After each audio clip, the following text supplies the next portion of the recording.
Previously on Happy Beard Games. I used to watch this as mini marathons when I was a kid. Many movie trilogies I used to do that.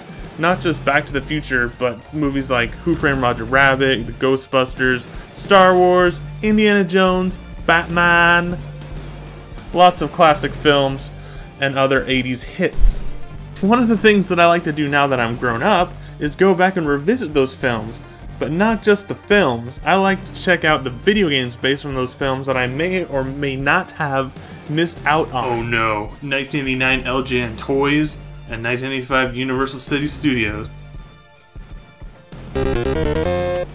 Alright, this is an oldie. Well, it's an oldie where I come from. That goes way faster than it should. Now we're picking up these clocks. This is Marty McFly, and they put a skateboard in front of a wall. There's no possible way you could get the skateboard at that time. One super shake that you can use with the A button. The super shake allows you to knock out multiple enemies on screen at one time. You can then shoot the rest with the B button tapper style.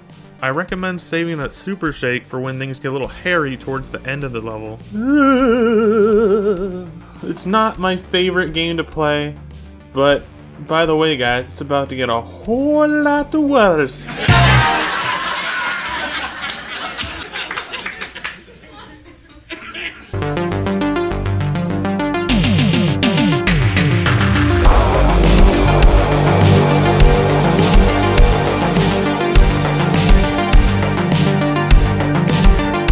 The next game is not necessarily worse than this one, but it also is more complex, which to me makes this one more enjoyable of the two. So the next game is actually two games put together, but they both play very similarly, although they are separate, so you have to beat number 2 to unlock number 3. Or you can use a password, which we'll be using because I am not going to play that all today. But as promised, before we play this game, we're going to check out a little bit of Back to the Future memorabilia. That is, collectible trading cards. Yes, collectible trading cards. Now, when I was a kid, I actually had these cards. I wasn't born in 1989, however. I was born in 1990, so I had these when I was like 3 or 4 or 6 or something, and I don't really know, but I remember these exact packs. Now, they come with 9 cards from the movie. They usually have like a big picture of the movie, and it says Back to the Future on the top, but we'll check that out. It comes with a sticker, which I think looks a lot like the cards, but a little different. Might be more circular, I'm not sure. And then it comes with a stick of bubble gum from the 1989. I'm going to do this direct and live and legit, and I'm not going to act in this video portion, so I just want you to have the real reaction of what it's like to chew bubblegum from 1989. Just as simple as that, isn't it? Now, I do got a cup of glass water here. It is glass of water, not glass water. And just in case things get a little hairy here, the ingredients for the bubblegum are on the back as well, which I'll zoom in for you. Corn syrup, gum-based softeners, natural and artificial flavors, artificial colors, and BHT to maintain freshness. 1989, UCS and Amblin. It's got the UPC code. Let's open this pack and chew away. Then we'll get to the game. Okay,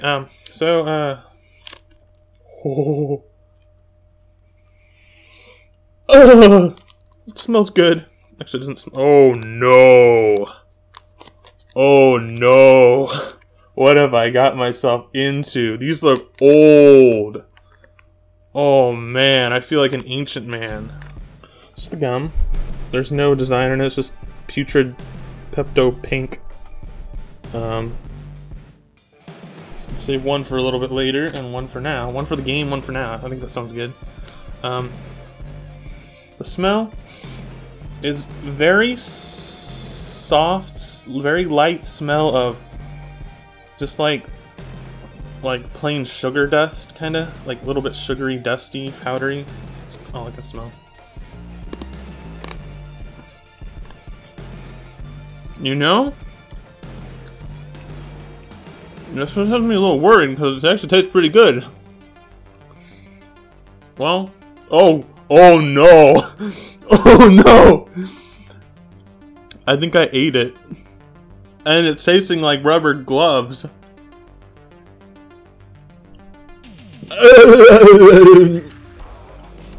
It's disintegrated. It's not in my mouth.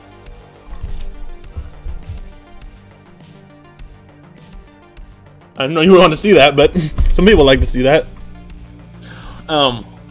It just dissolved. It completely dissolved in my mouth. There's like little tiny little, you can see little, maybe like little chunks or something, but so much for bubblegum. I wanted to blow a bubble for you guys. I'm sorry about the aftertaste. It was like, okay, basically, if you couldn't tell, it didn't taste like anything. Then it had to taste sugary, and then it had to taste like if a doctor sticks a glove in their mouth or something, like one of those like little stretchy glove things. And the water didn't really help. Alright guys, let's check out these Back to the Future trading cards and then get back to the gameplay with the next game. So we got one called No, Not Again. And it's just some scenes from the movie. And on the back, it's actually like a cardboard, like a light like cereal box sort of cardboard, but the front has a printed picture. And the back, you can tell it's cardboard, so it has a little description of the scene. Hold that still for you. I'll have some zoom-ins on it too. And it looks like it tells a little bit of the story. And when it says continued on card number 79, so this is number 78, so if you get them all, you can pretty much play out the whole movie in your cards. So this one says, seconds after the DeLorean disappears, the 1955 Doc Brown is confronted by another Marty. It can't be you! I just sent you back to the future, the scientist explains. Stunned. I know, Doc, says Marty, but I'm back! I'm back from the future! Doc, astonished, staggers back and faints. Perfect card to start out with. I'm not going to read all the cards, but there's this one, Trapped in the Past. That's number 76. This is 67, Man in the Shadow. Number 72, Burning the Almanac. Number 28, The Capture of Jennifer. Another character from the movie that I didn't really talk about, but she's in it. It's like Marty's girlfriend. And we've got this one, which is, I guess you get part of the movie poster on the back side and on the front. Oh, this is, oh, whoa! I had this one when I was a kid. I'm not even kidding. This is like the one that I think of when I see these cards. Is this one? It's number 1, number 9 of 11. Okay, this is a sticker. So this is what the stickers look like, and I'm gonna stick that all over the place. Western Union delivers. Here. A little different. You got Seeing Double. Another scene from the movie. Oh, here's a cool one. Sci-fi car. The retrofitted Ford prototype is filled with aerodynamic skirts and a turbocharged V8 engine. Is used in most background scenes in Hill Valley Town Square. That's like a background scene. That's cool. Then we've got Marty's Original Escape from my last card, number 77. Alright, so that was all 9 of my Back to the Future 2 trading cards and the sticker right here. Pretty cool. And the bubble gum! Don't forget about the gum, kids! Actually, I do not recommend any kids under the age of 212 buy these cards. No, you can buy the cards, but just don't eat the bubble gum. Please don't eat the bubble gum. I don't want to be reliable for anyone. A nasty appetite. So let's move on to my next victim, and that is Back to the Future 2 and 3 on the NES. You'll see the gameplay is quite different than number 1, and it does get a little more complex, so I'm going to be a little more confused on this one, but we'll still have some fun with it today on Happy Beard Games. Let's do this!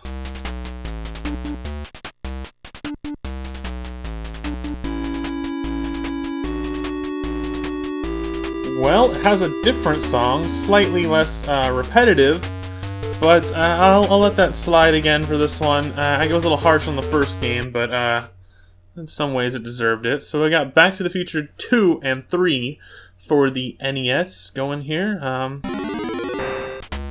Let's push start to begin this game. So we got a little cutscene here. Oh, that's good. That's an improvement. I mean, the first game didn't really have any too much of a storyline. The storyline that it had didn't really have that much to do with the movie. So in the year 2015, your arch enemy Biff stole Doc's time traveling car and a sports almanac. He then traveled to 1955 and gave the book to his younger self. There's Biff Tannen logo. You'll be seeing that a lot in this game, guys. By 1985, Biff, using this information in the sports almanac, became the most powerful and corrupt man on Earth. To protect the almanac, Biff scattered objects throughout space and time and locked them behind closed doors. As a result, the space-time continuum is falling apart. Well, that didn't really happen in the movie, not like that. Sort of similar, but not the door part. Your quest, Marty, is to travel through time and space, find, and eventually return those objects to their correct locations. The almanac will then be destroyed and the future restored. Now, at a point in this game, you can actually get the almanac, and that's an important part of the game, but I've never made it that far, so being honest with you. You'll also need to find a remote controller which will allow you to call the DeLorean. DeLorean? You mean DeLorean? Maybe they couldn't get the rights to say DeLorean, so they just came with DeLorean. There it is. Now go for it. Alright, here we go. Oh no, we're in 2015. Oh, jeez, almost stuck me at the edge. Okay. Well, at least this time we look somewhat more like a Marty. We've got a little hat and jacket and stuff. And I don't know what I just picked up, but I got 11 of them. Okay, so looking at the HUD here, we've got... I guess we've got 10 lives. And we've got these little pizza things that you pick up, and then you got these little umbrella corporation logos, and you got 11 of those. For some reason you start out with 10. I don't know what those are for. There could be continues. I don't think they are though. And then you've got the Back to the Future logo. You've got 10 points. You push select, you notice that you have a different inventory where you can select 3 items. I don't know what those are, so don't ask me now. You've got trophies, which I don't know what those are for, and then there's keys you gotta pick up, but all the keys that I've noticed are actually gold, not silver, so I don't know why it shows a different one there. You've got start to pause, B does nothing. I don't know. Actually, I think you can get a weapon or an item later on, such as when you push select, you can select an item. So it's sort of like Legend of Zelda in that way.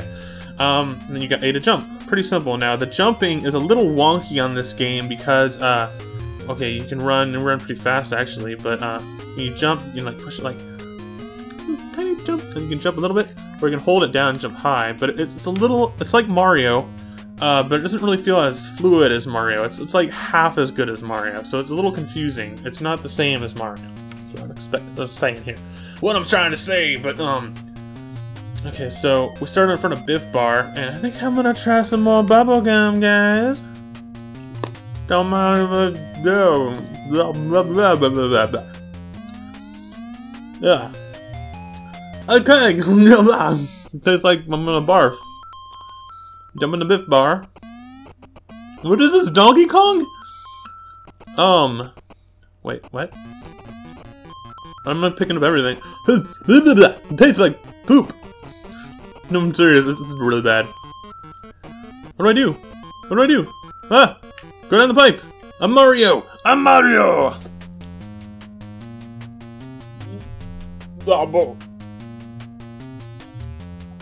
Keep it together, Kevin. Keep it together. I haven't puked in ages. Okay, here we go.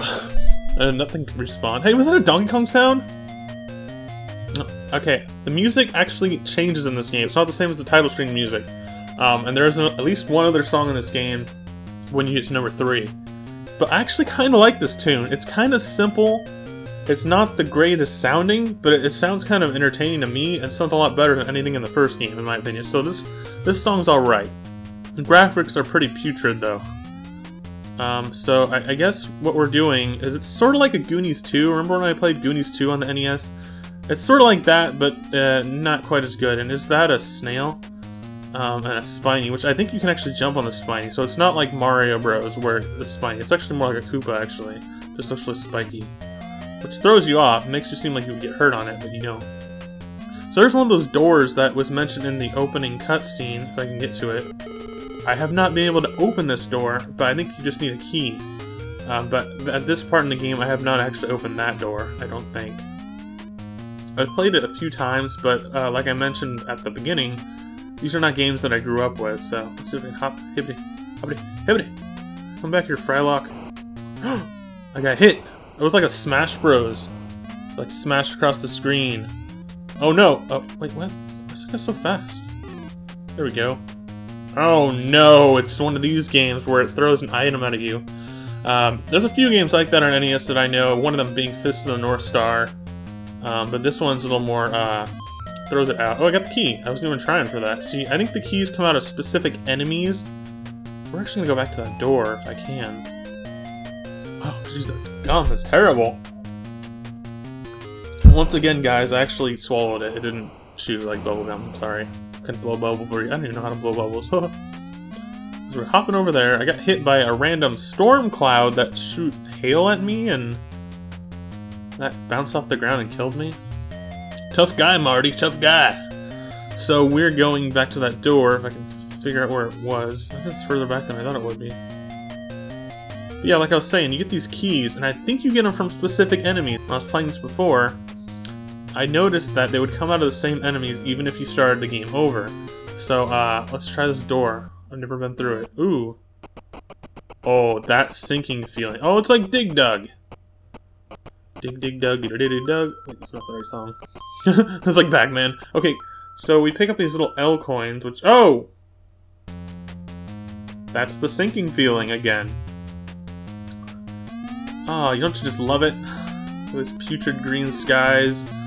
Acid sea. Jeez. What's all these Biff signs everywhere? It's not even... okay, it's not even like on a building. It's just floating over the city, or in front of the city, or something. I don't know. I mean, I can understand the limitations of the NES, but... And you use your magic... Oh. Oh, bummer! And there's the DeLorean, which drops you off, and you actually have to push A to jump out of it, so you can actually float in it for a little bit longer than I just did. Now we're picking up these coins. I don't know what they are. I guess they're just coins. Like, go in there. I was gonna try to avoid that hail cloud. So most of the enemies are pretty basic like these guys. Oh, so there's a key. So let me check something real quick. Now I only have one key because I used it on that door. See, I don't really understand this game. It's actually got a really big map, and people online have actually made their own maps that show you which way connects to which way, and it's sort of like the Goonies 2 in that regards, but not entirely as good or well designed. And once again, unlike Goonies 2, this does not have a song from the movies playing during it. There's no Back to the Future music, there's no, you know, Huey Lewis in the news once again. Sadly. That would be cool to hear a NES rendition of Huey Lewis. But yeah, what else to say about this, really? It's just kind of bland, but giant. Oh! Flying fish. Photo fish. Chopping the fish. Chopping the snail. Those things will hurt you. Oh. Just example for you there. I meant to do that all along. Oh! What the heck is Papa the Sailor Man doing here? Oh! Wait, what? Give me that. Oh, I got the hoverboard. I hope that's what that is. Whoa, wait, whoa, whoa! Give me that back. Oh, whoa. Tony Hawk got nothing on me. Oh, key. This is bizarro. See, I remember getting a lot of these keys, but not being able to figure out where to use them exactly. You can use any key on any door, I believe, but, like, you don't have to get a specific key for a door, but they do come out of specific enemies, so... Watch out. Keep that in mind. Go through this doorway. See, it kind of gives you a sense of direction, because it's up and down, but unlike games like Legend of Zelda or the Goonies, there's no map. I think the Goonies had a map, at least. But yeah, there's no map, and this is one of those games you kind of gotta memorize, and it's also one of those games that can drive you insane. Yeah, you can pretty much picture sitting here for 2 hours, you'll lose your marbles. But, I don't know. It's just, we gotta go back in time, Marty! Well, this is actually a pretty bad run of mine, but, oh no, it's the bird from Balloon Fight. Jump on him. Kinda sounds like him, too. Like the Balloon Fight sound effects. It's a little weird because there's a lot of tribute. It seems like there's slight tributes to like Donkey Kong Balloon Fight, Dig Dug, stuff like that, and Mario Bros with the Koopa looking things, and the bloopers and sheeps and blooping it up. What was that? This is not Atari 2600. You can do a better chime than that. Okay, we're gonna end this little. I like the little stopwatch effect. That's kind of cool. At least the game over looks nice. So I'm going to enter the cheat code, and I'll show you that directly, but we're going to try out Back to the Future Part 3, and I'll show you exactly what that's like, and hold on to your butts, because this one's going to get a lot worse than what we've seen before. Yeah, it's going to get bad. And I don't want to be too harsh on these games, but they're pretty poor if you consider what the source material is and how good that is. Not just how good Back to the Future is, but what they took from Back to the Future to put into a video game. And this is, it's a long shot away from Back to the Future. Alright guys, to get to the secret code menu, you have to hold the B button and push select. It'll bring you to this. Now this word is all scrambled, and you might want to mute your sound on your television at this point, not in your video, but if you're playing it. This sound effect's really annoying. I actually had to turn the sound down when I first did. I was like, what is this noise? Noise! What you have to type in is, well, you don't really type it in on this. You click on one, you can switch it around. It's a little confusing, but in that way you can always figure out, you can potentially figure out the word. There we go. Flux capacitor is the power. And it'll take you back here, and you just push start and go to Back to the Future Part 3. Okay, in the year 2015, your arch-enemy Biff stole Doc's time-traveling car and a sports almanac. He then traveled to 1955 and gave the book to his younger self. By 1955, Biff, using the information in the sports almanac, became the most powerful and corrupt man on Earth. To protect the almanac, Biff scattered objects throughout space and time and locked them behind closed doors. The result of space-time continuum was falling apart. And then I think it changes up a little bit. The almanac was lost, the space-time continuum was torn, and the future of the world is in Biff's devious hands. But you came to the rescue, defeated Biff, and recovered the almanac. That's what would happen if I would have completed Back to the Future Part 2 game. So here's burning. You destroyed it, just like in that card that I had. All was well. Until... Marty, help! I was lost in time and ended up in the Wild West of 1875. Marty, help! I was lost in time and ended up in the Wild West of 1875. If you don't come and get me soon, the time ripple effect will start to change the future. Hurry! Doc. A little like, it's all like 8-bit like font, and then it's like little like handwriting.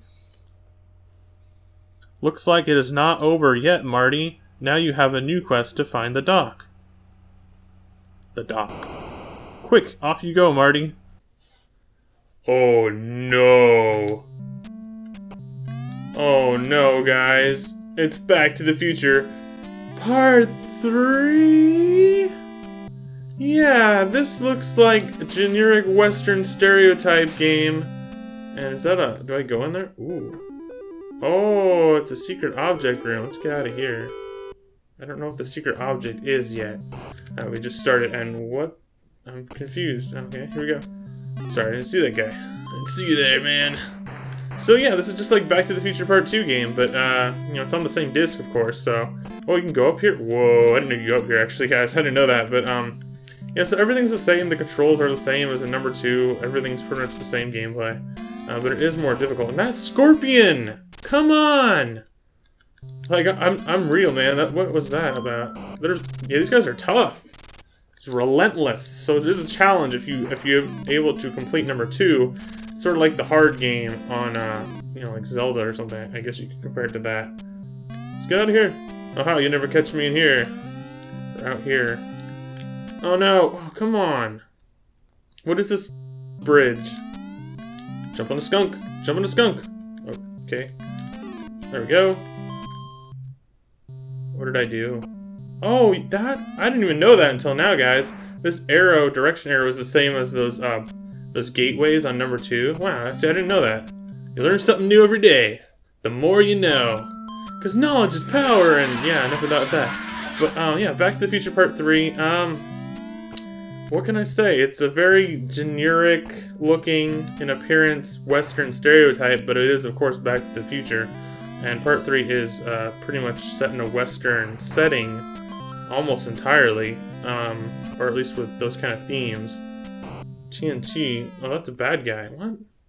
I guess this really is for people that beat number 2. Dang. I'm not surprised. This is a really tough game. It really steeps up the difficulty on this part, but, and not only that, but I have even less of a clue as to where to go in this game. if anyone's actually completed this game, I congratulate you, because this is quite a feat here. Not only do you not have a map, there's a whole new, in-game map area to explore. That's completely, I think it's completely different than number 2. I'd assume so. You gotta collect keys, go through doors, and play arcade-style minigames. Just like in the film!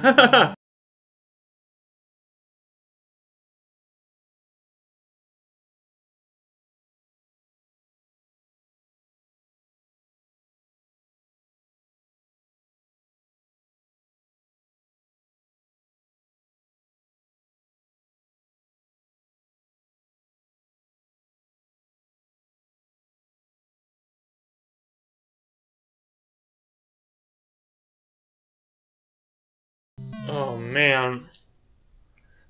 It's not even like that it's hard, it's just like you die often for really dumb reasons. Like, I don't know if I'm having a bad day or what, but I didn't do this bad in number 2. I think it's just harder than number 2, and the gameplay's a little wonky. Once again, it does feel kind of like Mario and the jump mechanics, but it's a little, like, off. A little, like, slippery or something, I'm not sure. Even compared to Mario 1, which was pretty slippery. Oh, that arrow! Whoa! That arrow just went down a slope. What's up with that?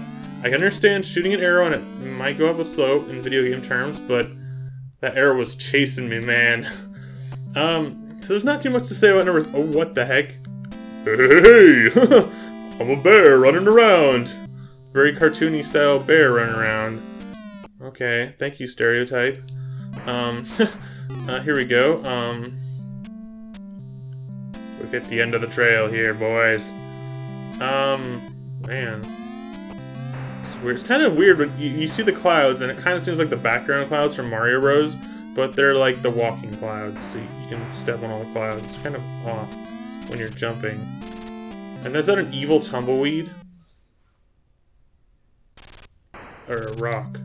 I don't know. The world may never know. There's not really too much going for this game. Once you beat number 2, that's a gold star from Kevin from Happy Beard Games. You did great. But if you can beat number 3, that is a whole good star.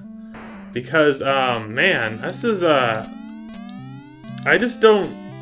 It's almost like you don't want to play it. Like, the first one's like, yeah, I'm gonna beat Back to the Future 2. And then you're like, okay, yeah, Back to the Future 3. I finally made it to Back to the Future 3. And it's like, oh, it's more of the same, but tougher.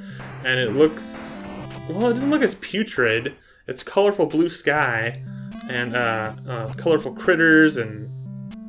People like cowboys, Indian stuff. But, there's one of the keys. I don't know. I don't feel the urge to play it as much as I did for number 1 and 2. Maybe that's just me. And how the heck do you jump down there? Oh, you get to walk over. I apologize for the deaths. I am not trying as hard as I could be. But the enemies are quite fast in this mode. I'm not gonna lie. Like, the first one, it's like, okay, here's a Koopa Troopa. This one, it's like, I don't know what's going on with that snake, but I think I killed it somehow. Okay. The last thing that I want to say about this gameplay-wise is, yes, once again, the keys are, I believe, in the same enemies every time. Prior to playing this episode, I didn't even know that you could go through those up and down arrows, those little road path arrows. So I just only knew where one key in the game was, but now I know where more of them are. And you need to open doors like this with it. But, since we're short on time, I think we're going to end Back to the Future Part 3 here. This wasn't really a play of this one. It was more of a die of this one. But it gives you a little bit of video of what this game is. And if you can make it this far without cheating, then I definitely congratulate you on that one. I hope you didn't go insane from it. Seriously, this game's crazy! Ha ha ha!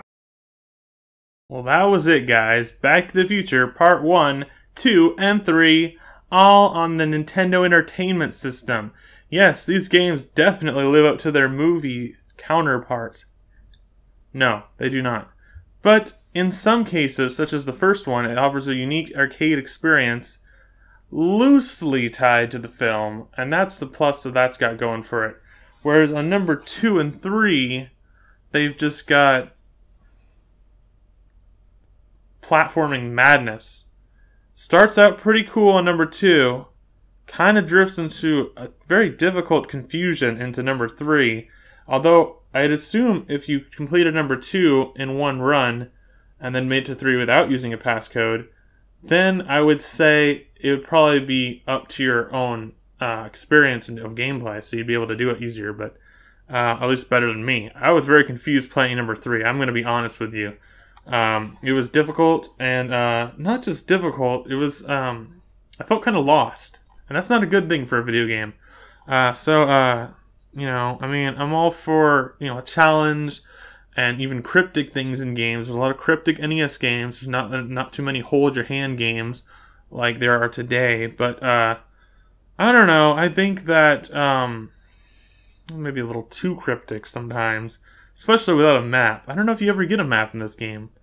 Maybe you'll be able to find out if you ever pick these up yourself, which I don't say I can't really, I can't bring myself to recommend it, but if you like Back to the Future, you can find these at a decent price, pick it up, and you're an NES collector like me, and you never know, if not, just watch the video a few times, and you probably get some of those feels coming your way. Alright guys, this has been Kevin from Happy Beard Games playing Back to the Future video games for the NES today. Alright guys, make sure you check out part 1 and part 2 of this video series, and until next time, stay tuned to Happy Beard Games for more classic gaming goodness. Alright guys, Happy Beard Games, out!